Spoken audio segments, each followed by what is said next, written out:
Welcome to the Football Show on PLZ Soccer's YouTube channel. I'm Peter Martin, Hugh McDonald, Richard Foster and Tam McManus here with me on the show. Delighted to have your company and thank you very much for all your fabulous support. Don't forget to hit the subscribe button on our YouTube channel and you can join the football family. And here's what's coming up on the show. Here's what's on offer on today's show, brought to you by Arnold Clark Rewards. Buy a car, download the app and get rewarded. The novice beats the master in his own backyard in the Old Firm derby. Dark blue rules in the City of Discovery. Jambo's hunting down United, Aberdeen and Hibs for a third place finish. Give us your thoughts on those key games and those key points as well, because all roads will lead to Celtic Park and what happened in the derby match. We'll get the thoughts of all our panellists, but we want to hear from you as well. Give us your thoughts on the key players, the performances, and of course, does it change anything in your mind about the balance of power going forward? Is there room for optimism? Should Barry Ferguson be given the job full time? If the new owners come in, is the pressure mounting on Barry Ferguson putting himself there as the ideal candidate? Lots of questions. We'll also hear from the Scotland assistant John Carver, who's a big Geordie. He'll be delighted that they've ended that long wait for a domestic trophy, defeating Liverpool in the Carabao Cup down south. So, lots to look forward to. Celtic 2, Rangers 3. What was your take on it, Hugh? Well, my take on it was that if you look at it, the Celtic side of it, the big thing for me is that's 3 successive games have lost 3 goals to Rangers, and this is a defence that had been praised almost on the back of a series of goalless performances by Schmeichel, going for a record, and suddenly they just seem to leak goals against Rangers. And I think as well that you've got to look at Rodgers and see, what was his game plan? Is his game plan easily contained, particularly when Rangers are playing basically a 5 at the back? Could he have changed it in any way? And then, of course, got to look at the players as well. I thought I'm a great supporter of Johnstone. I think he's a terrific right back. Probably his worst game for Celtic. Carter Vickers, hugely important for Celtic, another poor thing. So there was poor performances all over the park, and I think to a certain extent off the park as well. Yeah, on the flip side of that, and the positive, I think that in a game like this, sometimes you can look at the champions and the champions-elect in Celtic and say, well, this one was poor, that one was poor. I'm looking at and tend to focus more on the positives of what was the game plan for Brendan Rodgers. The game plan for Barry Ferguson was abundantly clear because he told us all about it before a ball was kicked. We're going to high press and we're going to work our socks off. But I think that is what Barry Ferguson when he came into the club. That is what he stressed, that the Rangers weren't doing that. They didn't have a lot of intensity about their game, and it's something that he spoke about all the time. Every time you see their training, it's quite intense. He's an intense guy. He's probably got the angriest bench in world football there. So you know they're going to get a response from the players, and you've seen that against Celtic. I think we spoke just kind of off air there about Raskan. That's a perfect role for him. Go and press the guy you're playing against and turn the ball over, because he does it countless times. He then brings quality when he does it. But I think it's we knew Celtic's game plan was just going to be, usually for Celtic they're better than everybody else, so they can do what they want. It wasn't the case yesterday because Rangers turned up, and they turned up in very good fashion. And despite the game on Thursday night, they looked like they had more energy. Yeah, I thought Raskin was outstanding. Yeah, it was. I think the turning point for Barry's been going to 3 at the back and the 3 in the middle of the pitch. I think you've seen yesterday, Rangers were really strong in the middle of the park. I think they had real strength in there with the 3 centre backs and the three centre midfield players. And listen, Czerny was a danger all day. Could have scored, probably should have scored. If he has a goal with his right foot. Don't think he's trusted it enough to reach the goal. But no, I thought Rangers thoroughly deserved it on the day they got after Celtic early doors. And Celtic's second half obviously came back into the game, and Rangers looked as if they were tiring. But to show the character to go and get the goal in the last couple of minutes is fantastic for Barry. And listen, he's put himself right in the shop window to get the job. Even if he doesn't get the Rangers job, he's put himself in to get a job somewhere. Yeah. Because he looked, no disrespect, from his time at Alloa and Celtic Hearts and different clubs, Clyde. He didn't have a great managerial record, but he's really redeeming himself for Rangers at the minute. Yeah, and give us your thoughts on that if you're a Rangers fan, your thoughts on the game, and of course whether Barry Ferguson is in the box seat. This is what the interim Rangers manager had to say at the moment after the game. I've got to give the players credit. They're really a good group of boys. What I'm starting to see is a real togetherness, and that's what you need. We need to try to get that connection back. It's certainly a good feeling coming to your fiercest rivals and deserving to win the game. It takes a certain time to be a very good Rangers player. My group of players are starting to show that now. Well, it's that line there. My group of players are starting to show that now. He's getting a trick out of them, Hugh, and that's the key to this, because you know there are times when we looked at Philippe Clement's outfit and you looked at the way they were playing and you thought, weak at the back, losing goals, can't see out games, can't hold on to leads, and you're wondering where it was going. You couldn't see any style or pattern in a very short space of time. You know exactly what he wants to do with this. Yeah, but it is strange to think that, you know, Celtic Rangers game, see after a Celtic Rangers game, everyone you can guarantee is reaction. There's huge reaction to it. Everybody takes it and kind of extrapolates things from it and builds it up. When you see like Barry's getting a trick out of the team, this is also a team that they lost a 2-goal lead to Fenerbahce. You know, they lost to Fenerbahce. They lost to Motherwell as well. Yeah. You know, he did well against Kilmarnock and he's done really well against Celtic. But then Clement would say his 2 games against Celtic, he did well. I mean, the League Cup final was at least a 50-50 game. I'd have said it was a 60-40 game to Rangers. And they actually, at Ibrox, they won with great comfort. So I think it's too early to judge. I think Barry's been thrown in and he's making a fist of it at the moment. But it's too early to judge just what he should be about. If you're talking about if you want a real pundit's view, Rangers manager, no for me. I would guess from the people that are coming in, because the people coming in are all about analytics. They're all about due diligence. They're not likely to be the kind of guys, oh, we'll just give the job to this. They'll have their own portfolio already of what the job should be, who should be doing it, what his figures are, how long he's been coaching here, what kind of style they play. I mean, this is a serious outfit that are coming in. Yeah. But if somebody said to me that we could have Barry still on the staff, well, I think when an outside force comes into a club, any club, you're as well having somebody that knows what the league's about, just simple things what the league's about, you know, where the clubs play, how do they play, instinctive stuff like that, knowing that, yeah, for example, Aberdeen is going to be a derby for you, or, you know, just simple stuff, and I think he would fit that bill perfectly. As a pundit, and if you were looking at the cold light of day, some pertinent points. He comes in. We've seen situations where former players go into a club and they have a good run of 6 or 7 games. Barry Robson springs to mind. And then people say, oh, well, you've got to give him the job. He came in the short term, got a kick out of them against Kelly, lost to Motherwell. And then you start to say to yourself, well, he's looking at European games against a team that are better than them. They've got better players. And he pulls it out of the bag. And then to get into Celtic's backyard and get a result with a formation, with a strategy, should we be, holding off and saying, well, you know, wait and see how he finishes, how he gets Celtic maybe in his own backyard at Ibrox? Yeah, I think you need more time. It would be a bit knee-jerk to suddenly, after such a huge result at Celtic Park, to say you should have the job. Because all the things that Hugh mentions there, the fact that he has within that couple of good results, had a couple of poor results. The Fenerbahce away was a brilliant result, could have been more. The Fenerbahce at home was a poor performance, and could have been, Fenerbahce probably should have went through in the tie. Obviously they then kind of regroup and they're able to win the penalties, and then on the back of that they then go and beat Celtic. But let's not kid yourself, going to Celtic Park as a Rangers team, it's an easy game to be up for. More so because you know that if you're not up for it, then Celtic beat you quite easily. So you know as a player, you're on the back of qualifying for Europe. It's probably an easy scenario.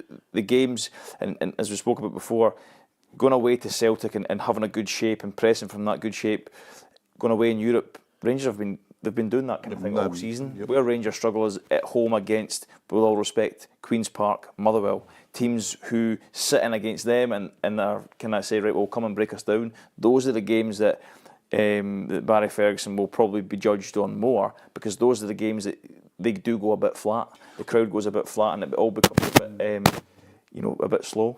Would you give him it? At the end of the season, no. I think it's probably a bit too soon for him. Yeah, I'd agree. I'd agree with all of that, and I'd agree with the Rangers players struggling to handle expectation at home. I think when the pressure's on at home, you're expected to win. I've seen Rangers all season really struggle in that situation. I think away from home, Fenerbahce, nobody really expected Rangers to get a result. They go there, play without pressure, get a result. They go away to Celtic Park, not really a lot of pressure on. Nobody expected them to win. They go and they play freely and get a result. I think the proof will be in the pudding when it's Hibs at home, Dundee at home coming up. They've lost the last 4 at home, haven't they? That's the problems when they're expected to win at home, Peter, and they've got to break down a low block. And the fans are starting to get on them 20 minutes in, 25, 30 minutes. They can't handle that, and that's going to be the key for Barry, possibly, if he's going to get the job. I don't think he will, but to win those games and to show that they can break down a low block, I think, as well. You've got to look at it as well, the guys that are coming in from the outside. I mean, these are serious people, these are not, the best of all, these are not Rangers supporters that are taking over the club. Guys that, one guy, and the guy was at the game, the guy in healthcare. The guys have been involved in 49ers, completely an analytics guy. I mean, that's all, he just works on figures, and they look at it as the front office will run the club. The front office will have a strategy and have protocols, and they'll already have a list of possible targets for a manager. And not only that, how they want to play.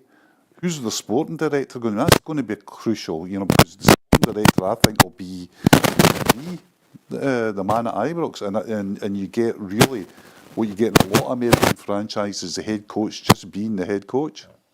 Yeah, at the end of the day, over the 90 minutes and beyond, though, they were 2-0 in front early on, Tam, which nobody expected.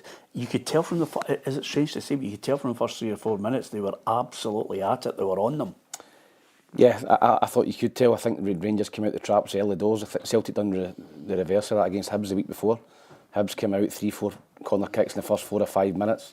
And really got after Hibs. I think, you look at Rangers possibly being tired, possibly having a tough game during the week. Celtic would come out the traps, but I think Rangers got a couple of corners in the first few minutes, and they pressed Celtic high. Celtic were making mistakes.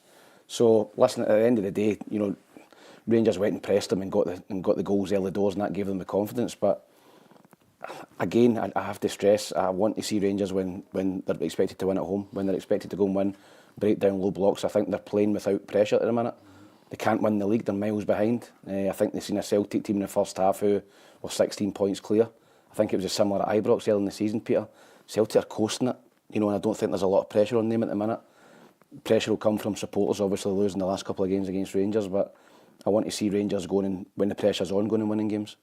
Yeah, this is what Brendan Rodgers had to say about his team and their performance. Does the gap have an effect on the intensity and your sharpness on the ball? It can do. There's no excuses. If it's 1 point or 16 points, there is no excuse. We didn't defend well enough. We weren't sharp, and a good team can punish you. We had a much better second half. We got the goals. It felt like a matter of time. You shouldn't lose the game from that position. It's strangely enough, when Celtic got the goals, Tam, the 2 goals, some people thought then they would go on and win, but that just wasn't the case. No, it wasn't. I think when they went to 2 each, I think a lot of people would have thought they would go and win the game. They didn't do that. I think Rangers obviously hung in at that spell and got the winning goal, but from. Yeah.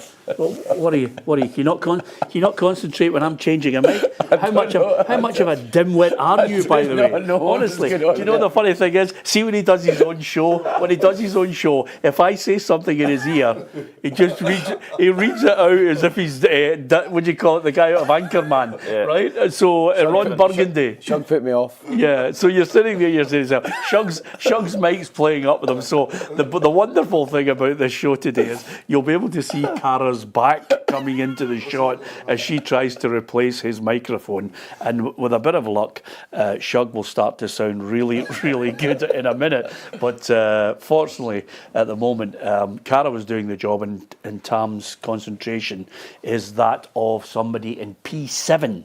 And there you can see Cara just trying to sneak out of the shot while she's doing it. But I looked at the side. We did the man for man yesterday, Richard. Quite simply, I looked at the Celtic performance and I thought they definitely missed Callum McGregor. Now, Hugh made a good point to me before we come on here. Yeah, Callum McGregor was in the 3-0 defeat at Ibrox. But he does build and give them that bridge between back, middle and front. Yeah, I mean, if ever there was a game to highlight the importance of Callum McGregor, that was it. I think especially at home, yeah, I know, like you say, he was in the 3-0 defeat at Ibrox, but it's at home, he just knits everything together. I think, if for anyone who's ever doubted him, I don't think there are many who have, but even when you're at the side of the pitch and you watch how good he is, you watch how he actually learns in the game. I can remember when we played them, you try and drop a player down onto Callum McGregor so he doesn't get on the ball, and you watch then how he then reads the game and adjust his position to still be able to control what he does. And sometimes he controls the game without actually touching the ball in terms of how he moves. He moves players all over the place to create space for someone else, and then he all of a sudden he then gets on the ball in a more advanced position and he controls games. And I think they really missed that. I don't think Engels is the same kind of player. Having said that, I think there was a lot of especially first half poorer performances from Celtic players that we've not really seen. But I think if you have Callum McGregor in there, Tam will tell you, you're in a team, if you're missing one of your best players, everybody feels that. Especially when the other team start on the front foot and they start really well, you're starting to look around, right, he's our captain, he's our best midfielder, and we're kind of missing him today. And I think that just kind of builds and builds, especially when Rangers absolutely dominated that middle of the pitch as well. So you're now looking at, you're missing a player in there who would have a direct impact on the strength of the other team, and you don't have him. And I think that kind of just snowballed for Celtic. I think they got it back in the second half a little, in terms of getting back into the game. But he's a huge miss for Celtic, and it just shows you what a fantastic player he is. Now, this point I'm going to make to you, Hugh, you could offer it in context, which is quite simply, Celtic then brought on Ida, who doesn't put the fear of God into Rangers in the back line the way Kyogo used to. So, with a club that's so far ahead, they sold Kyogo, didn't replace him. They may well have got a bit of criticism for it. Does it really matter that they didn't have a replacement?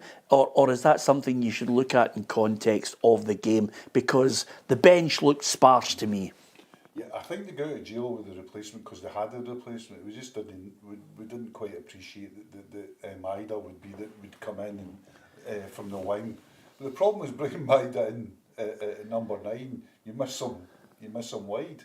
You can't even Maida can't play in two positions at once.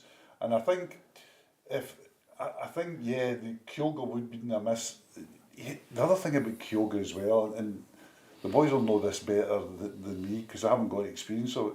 There's some teams that you just do well against, and the other team knows that you do well against them. And Kyogo was that man. Kyogo was a real shine of light for Celtic in that fixture.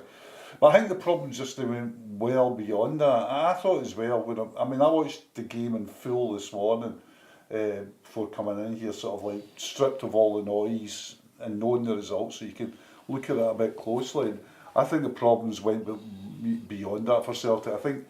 I think the way the Rangers dictated the game in the first half, the game was played the way Rangers wanted the game to be. Celtic reversed that a bit in the second half without making too many great chances. So I think it's difficult with top-class coaches now, because top-class coaches want to play the way they want to play, and they don't want to deviate that, not because they're stubborn, but because they want to impress their players, that it's all about the process, and we just keep playing this way and it'll come. But it almost called for an early decision, maybe go longer at times, miss out that dogfight in the midfield and go longer to Ida at times. I thought, and Celtic, for whatever you say, I know Kuhn was poor yesterday. They had great. If you bring on Ida and you've got Maida And Kuhn, you've got strength and pace up front.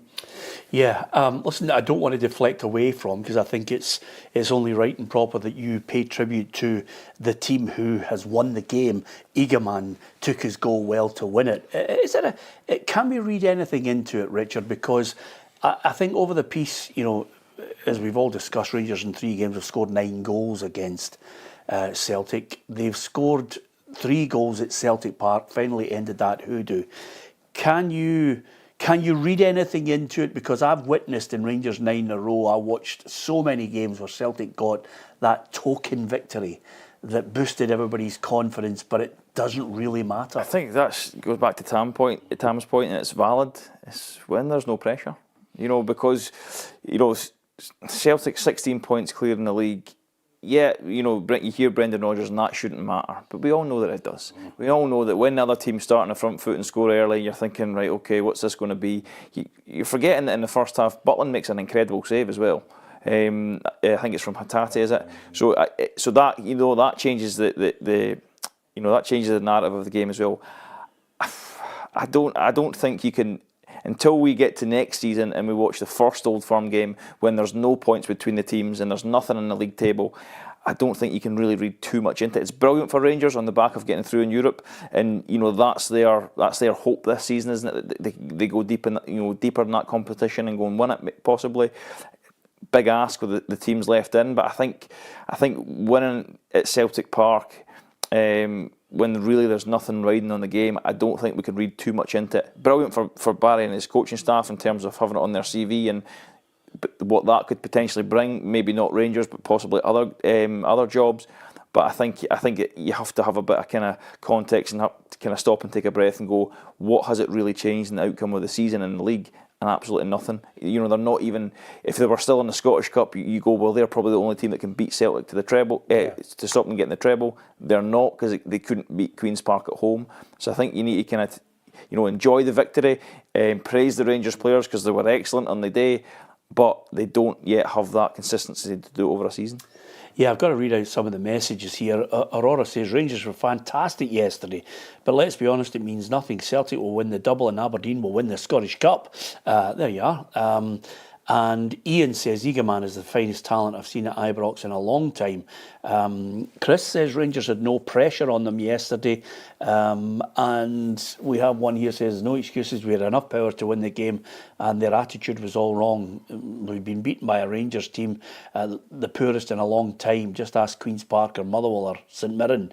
And Hugh Scott, who's always a regular contributor to our programme, afternoon, Peter, brilliant result, first half performance, saw the Celtic fight back coming. I must admit it, 2-2. I feared the worst, but at the end they got the result, just enjoying it for now. And I think that's the key to all of this, Tam, is in isolation, you have 2,500 fans, which I think is great as a start. Let's get more in. Mm-hmm. But 2,500 Rangers fans can suddenly celebrate with their players running over to them. That's what the derby's all about.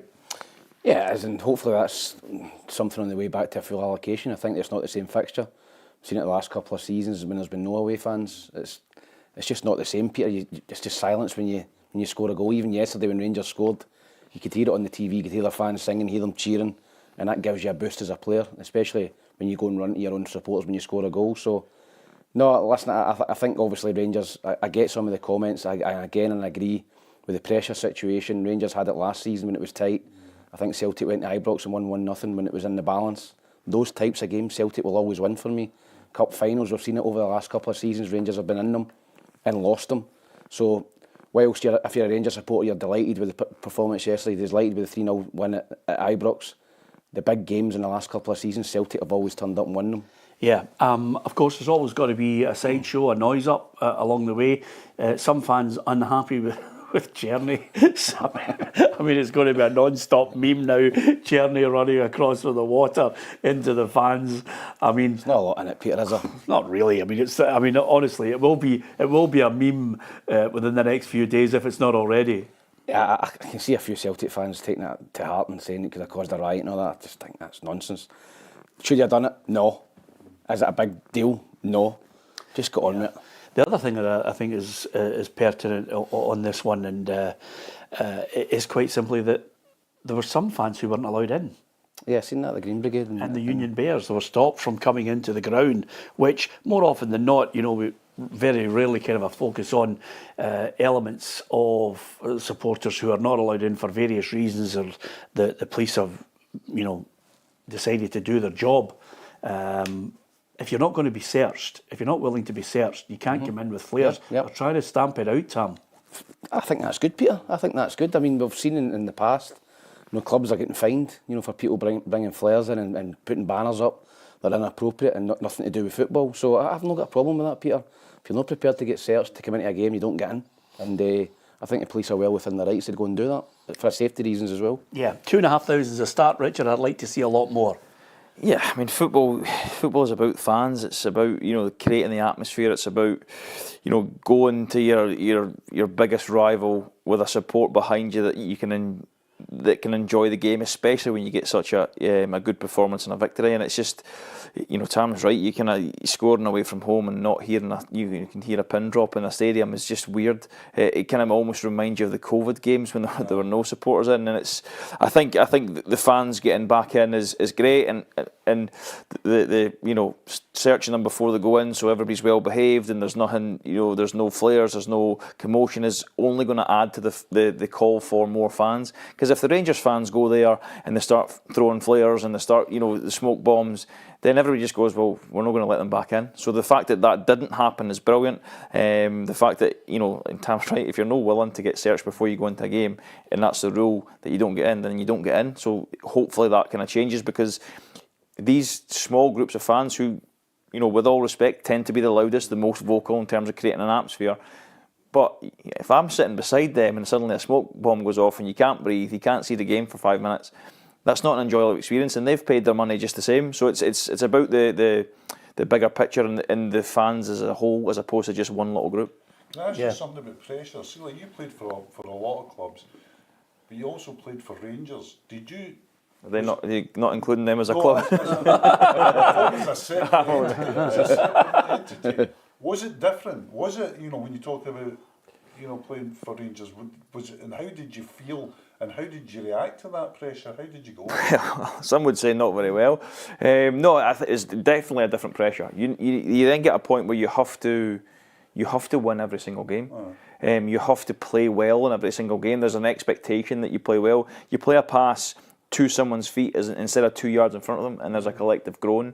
And very, very quickly you either need to be able to deal with that or you don't. And I've played for Rangers on 2 separate occasions where the first time was great, where we ended up winning the league. Within that, there was obviously kind of poor bits as well. But then when you go back the second time and everybody feels that the world's against them because of what happened and they get put down the leagues, that then created a real sinister element, I felt, with the fans. And that was really, really difficult to play in front of. And ultimately, over the course of the championship season especially, myself and the rest of us, we never coped with that well enough because we didn't go on and win the championship. Now, take nothing away from Hearts, they were excellent that season, but I get it when you go in there and I can cope with it, and I have coped with it, but there's times when I couldn't cope with it, and me as an individual and us as a team, we couldn't cope with it. So it is a very, very difficult environment to play in at times, but on the flip side, when the European nights, those are some of the best atmospheres I've ever played in, and I'll remember those nights for the rest of my life, best nights in my career. But I don't remember the tough times. You kind of go over, you forget about the tough times, and you remember the good times. So I think it does balance itself off, but it's certainly a different pressure. Yeah, absolutely. We've got lots to talk about. Give us your thoughts on the Old Firm game, your marks out of 10 for some of the players. Tam and I tried the old man marking for yesterday's game. I gave Kuna 1 out of 2. Yeah, 1 out of 10. 1 out of 10 at one point. Yeah, absolutely. Thinking about Cheltenham there. give us your thoughts on the people who got pass marks and those who just didn't turn up on the day. What do you think it means, that win for Rangers, again off the back of the 3-0 win at Ibrox and then winning 3-2 at Celtic Park? Does it not really matter if you're a Celtic fan? Take the pain and then get ready potentially for a treble winning season. Is that what's at stake here, and that's the bigger picture? Give us your view on that. We'll read out quite a few of your messages as well. And after this quick break, we're going to get to the Dundee derby. PLZ Soccer Shop is open for business. You can purchase one of our stunning line of Icons t-shirts featuring legends of the game from across the world. Designed by award-winning artist Jim Scullion, they are exclusive to PLZ Soccer. Our Maestro training tops are ideal for sport and casual wear in the colour of your favourite team. From Pirlo to Pele, we've got you covered. Visit the PLZ Soccer Shop now by clicking the link below. Yeah, absolutely. Okay, you can always take advantage of that. Tam's, obviously you've got one of these, Tam. Richard, have you got one yet? One of what? These Maestro tops? No. Maestro tops, on a matter of time. We're just worried about what colour you're actually going to pick. Dundee Derby, Dundee United 2, Dundee 4. So it's the Dark Blues who've got the bragging rights in the city, and this is what both managers made of it. Lost the game in the opening 45 minutes. Some of our defending individual mistakes, just unacceptable in a game of this magnitude, in a game that meant so much in terms of the league table. The challenge the players today, that you could be the first team after winning a cup tie and breaking a 69-year record. You could now go into history books with the Dundee fans breaking a 20-year record, winning at Tannadice. I think they stepped up to the plate, and I'm hugely proud of them for doing so. Yeah. What did you make of that? Tam? Yeah, listen, I watched the game yesterday. I was surprised at the result. I thought that Dundee United are obviously sitting a lot higher on the table than Dundee. Dundee have not won there in, I believe, 20 years. So listen, it was a big upset for me. And Dundee could have been 5-1 up the first half with a couple of goals chopped off for VAR. And Dundee United never turned up, never trapped the first half, and Dundee ran over the top of them. Second half, Dundee United got the goal straight away, and you go, Dundee could be under a wee bit of pressure here, but I thought they'd seen the game out comfortably. I thought Dundee United were poor over the entire game. They didn't really have a sustained, period of pressure on Dundee. And then obviously Simon Murray scores at the end to seal it and does an Adebayor at the other end, which could cause a bit of carnage at Tannadice. But I'm delighted for Dundee. Obviously my old club, I played in that fixture before, and I know how big it is for that city. And I'm delighted for Tony Dock, delighted for Stuart Taylor that they got that win, because it's been looking a wee bit precarious for them in recent weeks. Defensively, they've been poor. I know they lost another 2 goals yesterday, but they scored 4, and that's all it counts in that fixture. But it just takes them up a little bit up closer to teams like Motherwell, unfortunately for Hitchy. There's a couple of clubs that could get sucked in. Kilmarnock obviously get the late equaliser, but St Johnstone for me keep picking up points as well. So it's from looking as if it was St Johnstone who were a certainty to go down, and maybe Ross County. I mean, it's wide open now. St Johnstone could possibly stay up from nowhere, to be honest. Yeah. Well, listen, the other thing about it was we spoke to Stuart Taylor. He was actually confident a couple of weeks ago that he had enough in reserve, Tony Docherty, to get out of this mess. Yeah, I think they've always scored goals. And I think when you've got goal scorers in your team, you've got pace in your team, you always fancy yourself. You look at yesterday and I thought it was a good defensive performance for the most part. I think we spoke about off air. Big Joe Shaughnessy makes a huge difference. Someone who just wants to defend. He wants to block the ball. He wants to head the ball away. He organises. He's a great talker. He's obviously their captain. I think having him back makes a difference to them. But when you've got Tiffany at the top end of the pitch, someone I've played with, so really like, you've got that energy, that pace. Simon Murray is a pest. I think there's Adewume as well. I think he's probably the fastest of all 3 of them. So they've got real pace in the team, and that brings goals. And I think that for that reason, that's probably why they're confident, because they know they'll score. They went through a spell where they've leaked goals, let's be honest. But now they've got their captain back. They'll be looking to arrest that, but also the fact that they've got goals at the top end of the pitch. And I agree. I think Dundee will be fine. I just can't pick who the 2 are going to be. I think St Johnstone are, they're still a little bit away, and I'm hopeful for Motherwell's sake that they stay down there, to be honest. Yeah, we've all attempted this. I mean, I'm going to get to you in 1 minute once I get him a legitimate microphone, but we can't pick. It's as simple as that. Yeah, I still think St Johnstone will go down. I think the fact that the manager's come in and tried to play a more silkier style in the pitch is a shocker.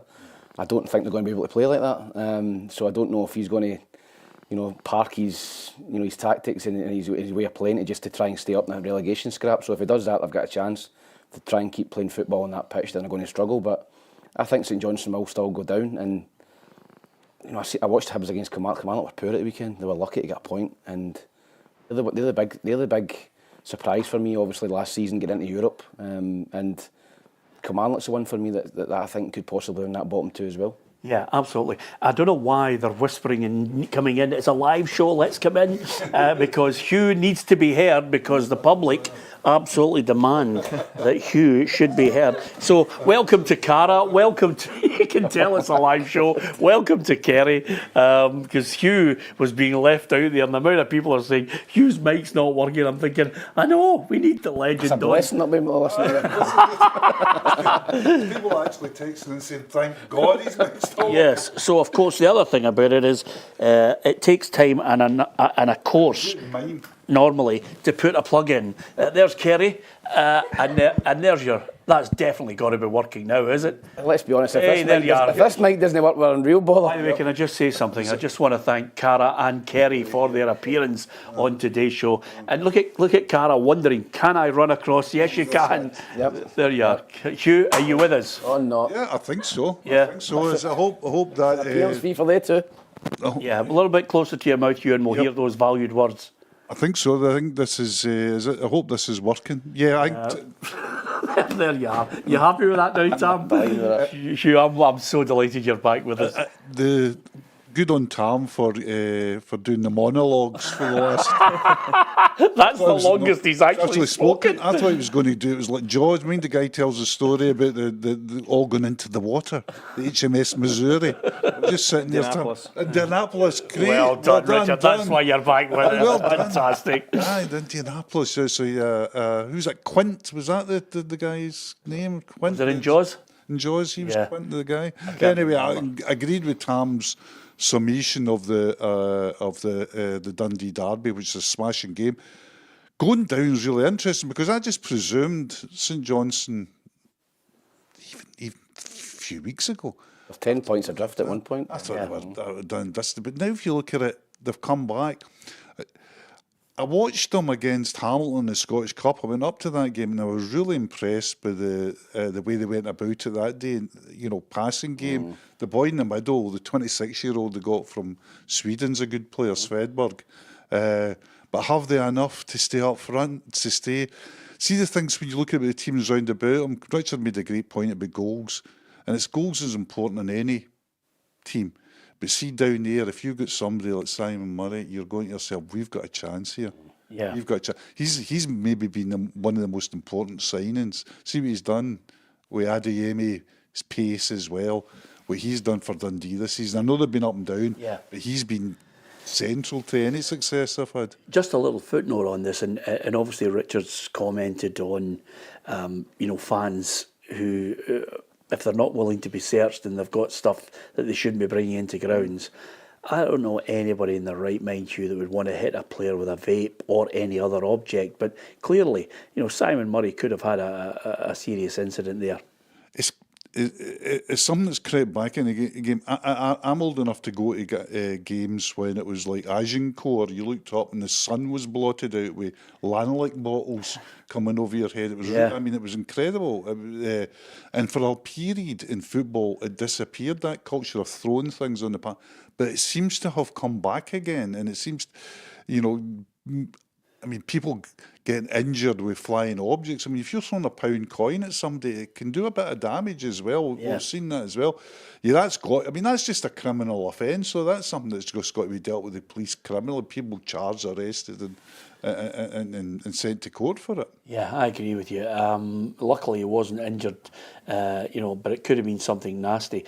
So, Dark Blue, they run the rule over the Dundee derby, and they come out on top, so they've got the bragging rights. Can they escape the drop? Give us your thoughts on that as well. We'd love to hear your point of view on it. Suddenly, if you think you can't pick it at the bottom end, up at the top end, again, in one of your old clubs, Aberdeen, it was a great run at start, then they're sinking without trace, and I wasn't quite convinced they were rallying.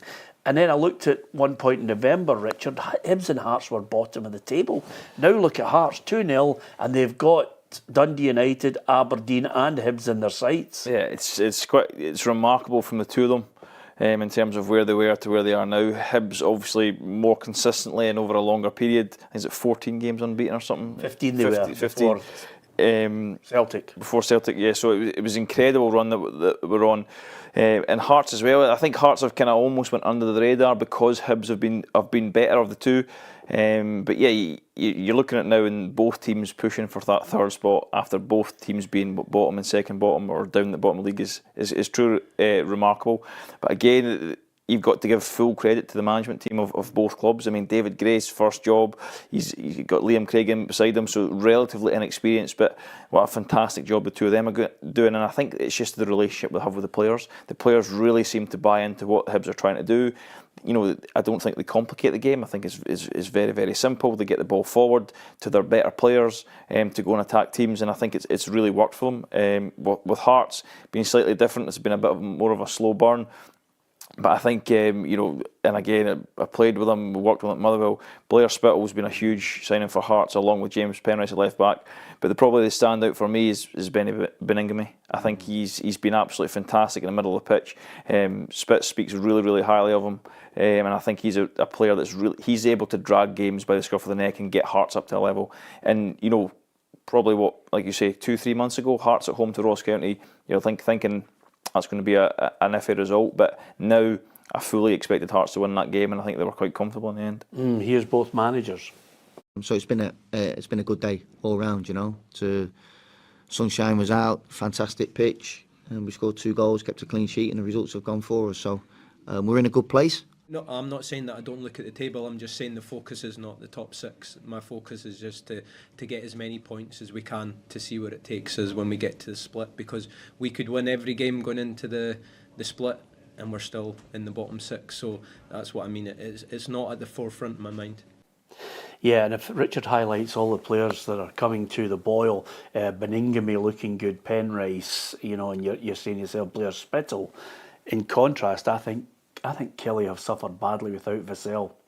Yeah, they have. I think he's been a massive miss for them. I think Matty Kennedy was back in the team, which is obviously good for them. I watched the game at the weekend. I thought Hibs were by far the better team. They just couldn't get that second goal.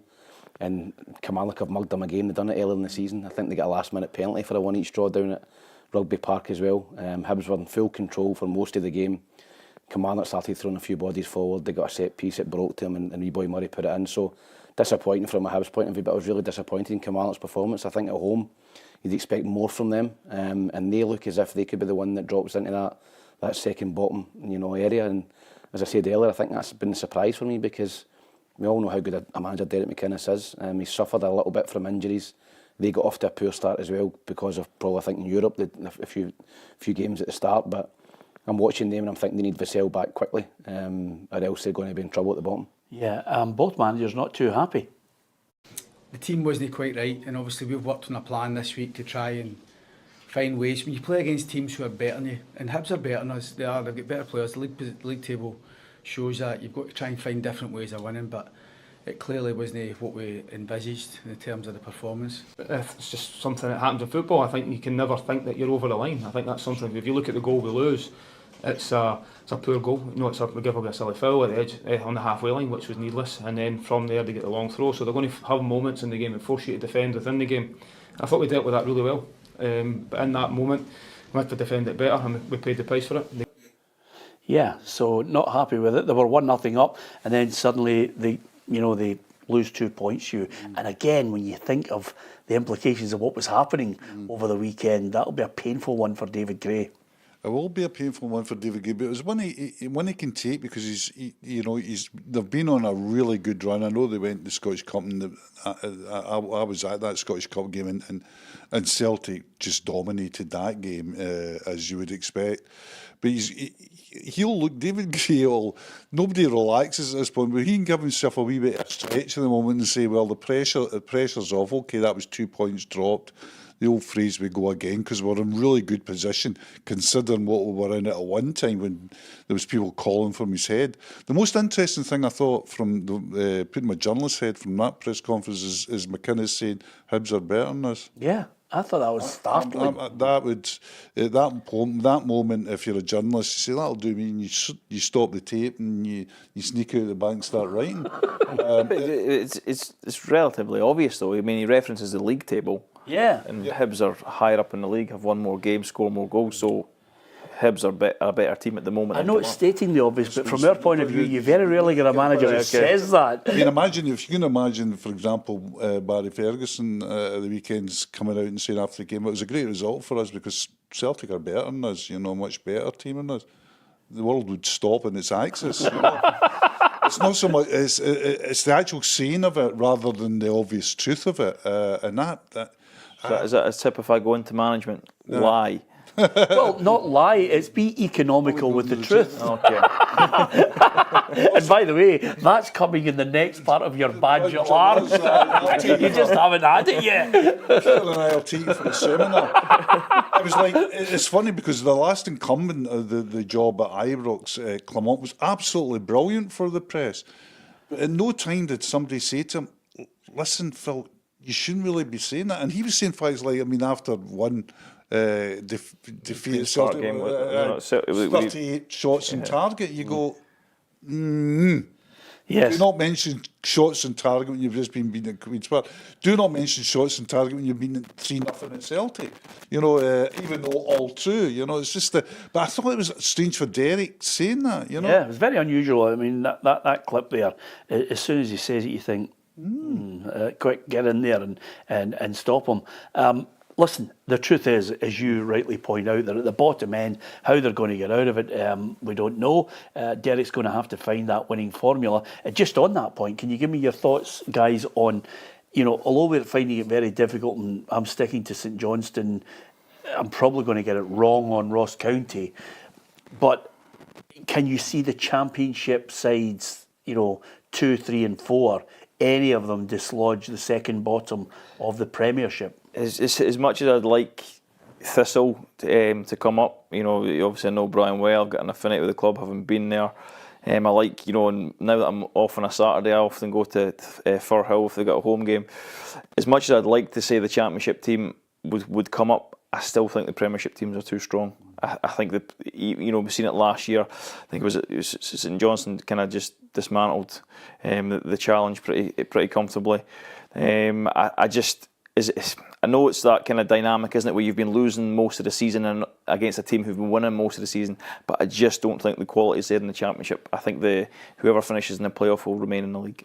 Motherwell 2, St Mirren 2. Again, a little bit of conduct that we have to talk about with regards to some fans, but nevertheless, St Mirren looked as if they were coasting. Motherwell with the fight back, Tam. Yeah, they did, and again it was another big game for the top six, race for the top six. St Mirren looked as if they had it in the bag, and Slattery comes up with two good goals and gets Motherwell a great point. The sending off for me is not a sending off, Peter. It's just it's not even a foul.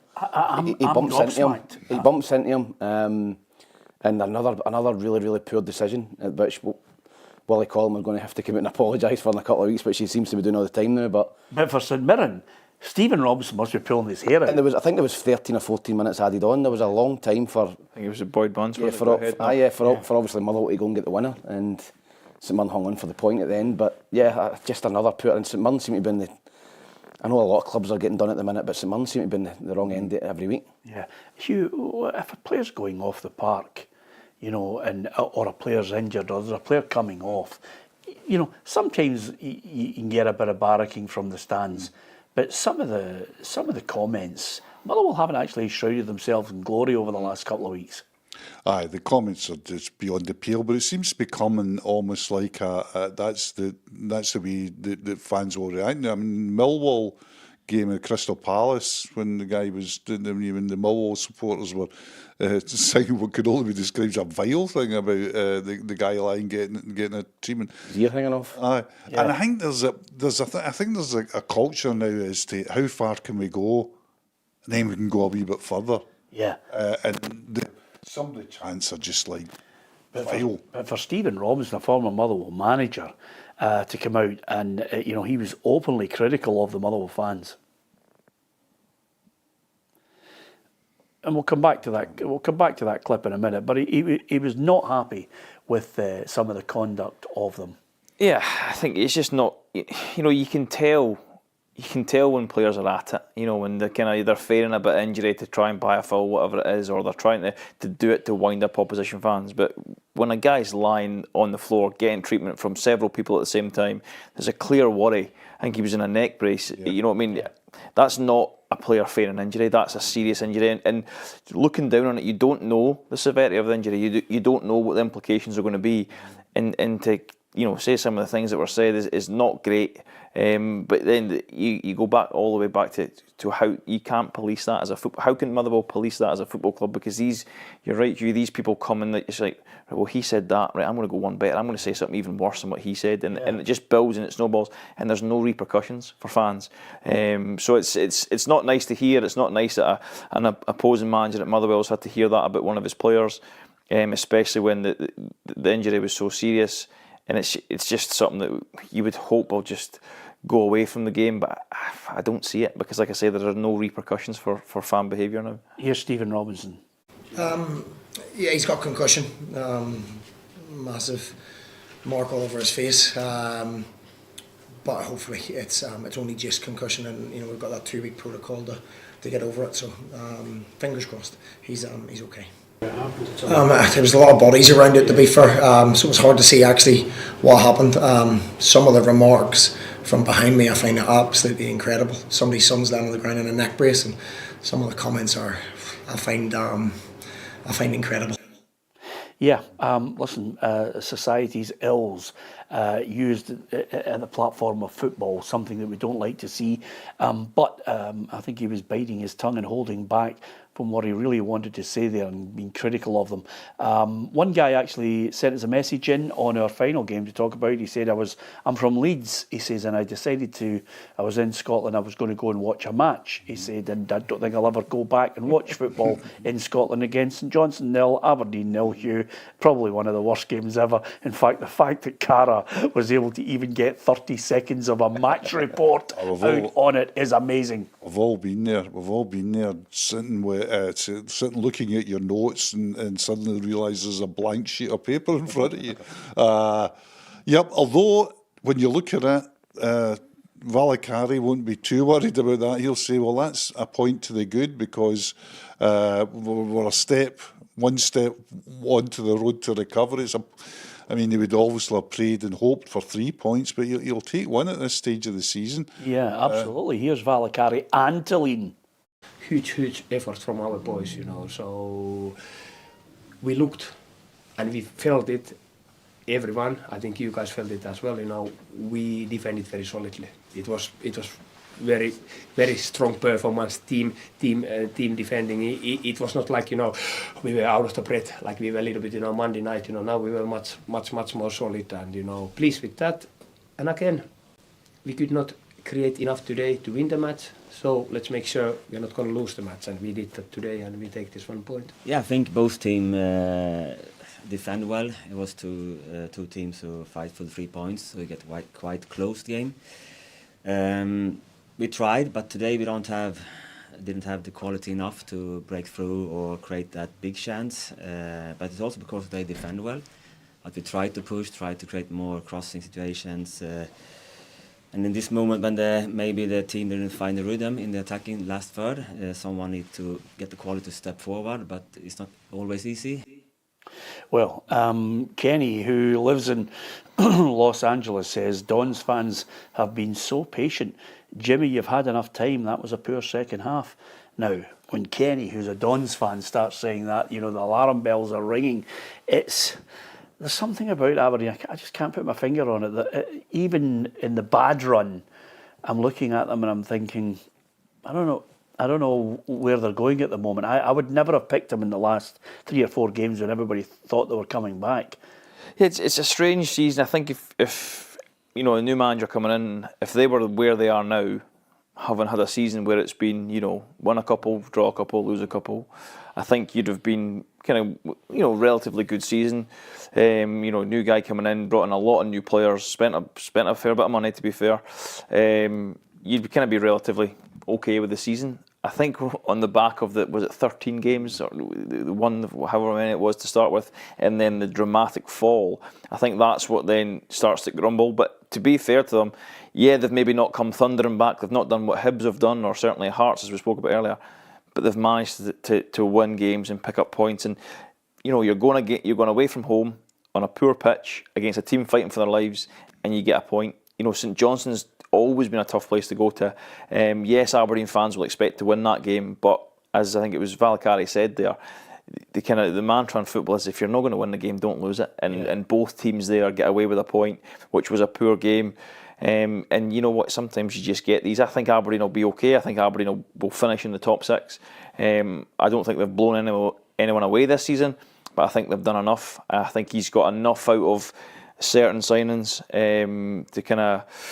for me to be a bit more hopeful for next season. I doubt they'll go on the same run as they did at the start of this season, but I think they'll build on this season. But you're right, they're in a little moment just now where they're neither here nor there, but I still think they'll have enough to finish in the top 6. Yeah, if you can, I know there's a big birthday coming up, Tam. Don't buy me that in DVD.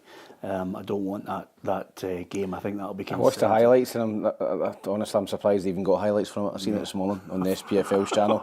It was like 3 shots or something, and that was it. Went to the next game. But it was poor. If it was me, I would have just edited them walking out of the tunnel. Anyway, listen. Right now, and I'm just checking the time.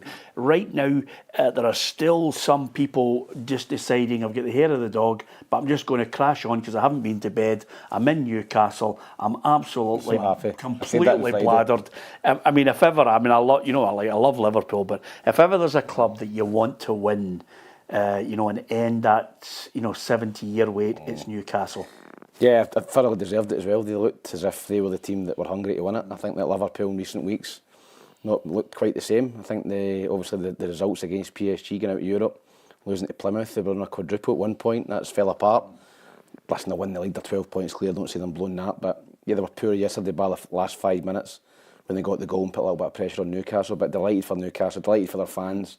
You've seen how much it meant to the staff. I've seen them crying, the players, supporters crying in the stand. It's akin to a Scottish, Hibs winning the Scottish Cup or Motherwell winning the Scottish Cup. It's a massive deal for them. So I'm absolutely delighted for the Geordies, and you're right. I think that party will be continuing all week. Yeah, Eddie Howe, he's in the history books forever now. He's etched himself in there for that long, long wait. Yeah, and he's done a fantastic job. I think that the job he's done there, he's under huge pressure when he comes in, and the money, the financial backing they've got, and the expectation. But I think he's managed all that really well. He puts a team on the pitch that are aggressive. They've got real quality in their team.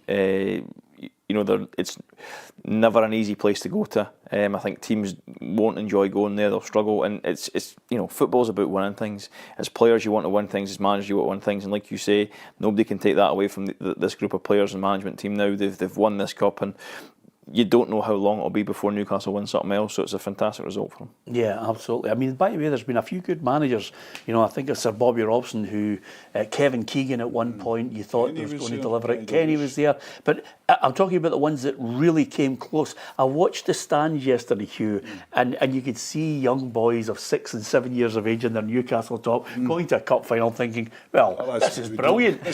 Meanwhile, Grandad's standing behind them going, I've waited 70 years for this. I feel like you were sorry for Bobby Moncur because everybody talks about the 70 years, but 50 years ago, Bobby Moncur, a great Scot, they won what is now the UEFA Cup. Yeah. People that's been brushed out of history because of the domestic side of it. But I've been down to Newcastle a few times as a punter, just going down to a game because there was a time you could get tickets quite easily for Newcastle games, and that. I just think I think there's something special about a city that's got one club in it. Yeah, he's been there. Yeah, and it's same. Newcastle, Aberdeen. It feels similar. Yeah, but there is a great feeling about it. Everybody's in it together. So I think on the Liverpool side, it just shows you that the intensity of football now. The amount they have in the last 4 or 5 weeks, you can see that team. I'm not saying they're done, but you could see even analytics of their performances. There's been a slow decline in possession, duels won, shots on target. You can just see they're just flagging. flag and let's go over that line. And because they've been going for 4 competitions. Yeah, absolutely. It's very difficult to sustain that. But at the end, the Newcastle fans probably still partying right now. Anton Deck will be getting stretchered out somewhere, not caring if there's somebody abusing them. Alan Shearer, I thought it was great seeing Alan Shearer. Did you just actually, it's what it means to him, £15 million striker, and he couldn't help them get a bit of silverware. Yeah, I always wondered with Shearer. I mean, Shearer was very loud about the fact that, he's right to choose Newcastle, etc., etc. But he was literally one sweep of the pen away from going to Manchester United. And you talk about, Winning a lot of stuff. Yeah. You think about the scenarios. Not only would they won, you think he won the stuff they won anyway, but would he even have pushed them on to win even more stuff? I think particularly in Europe, where Manchester United maybe underperformed for a couple of years. Yeah, sliding doors moments that we all make in life. And of course, Richard, you've made a few in your own life, but that's for another programme. Great to have Richard back with us. I know you were trying to vote against him coming back, but you were outvoted. Thanks for that, Peter. Great to I'm only kidding. Great to have him back, because sometimes he just slips off into coaching roles, and we still wish him well. But it's good to have him back in the chair, isn't it? Great, for instance, I've been waiting out there since last Wednesday, and somebody's just called me in an extra day as well. I've never done it on a Monday. Well, we're delighted to have you. And by the way, if it's any consolation, it was Tam who cut the cable on your mic. He wasn't happy. He wasn't happy you were in it on Monday. Brilliant to have you. Great to have Richard Foster and, of course, Tam McManus. Ruffy is coming back on Friday from the 5-week holiday he's had. He's only for 2 days, and then he'll be off to Barbados as well. So you know what Ruffy's like. He likes a long break in between, but he'll be back with us on Friday.